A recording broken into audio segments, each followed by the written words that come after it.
بیان کیا جاتا ہے کہ ایک بھری دوپہر کی بات ہے، جب ہر طرف لوگ اپنے اپنے کاموں میں مصروف تھے۔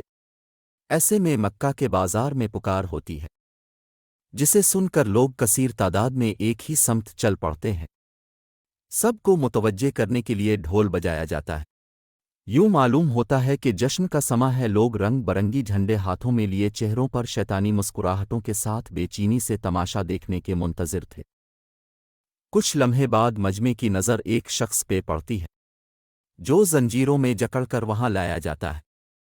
مجمع کے افراد اس شخص کو اس حالت میں دیکھ کر خوشی اور مسرت سے نعرے بلند کرتے ہیں۔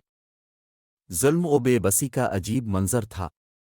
ظالموں نے اس پردیسی کو قتل کرنے کے لیے خاص اہتمام کیا تھا اور طے کیا تھا کہ اسے سولی پر لٹکا کر نیزوں سے ہلاک کریں گے۔ ابھی مجمع میں خوشی کی شادیانے بج ہی رہے تھے کہ دوبارہ سے ماحول میں خاموشی چھا جاتی ہے۔ اس قیدی کو لانے والوں نے قیدی سے پوچھا کہ کوئی خواہش ہو تو بتاؤ، وہ پوری کی جائے گی۔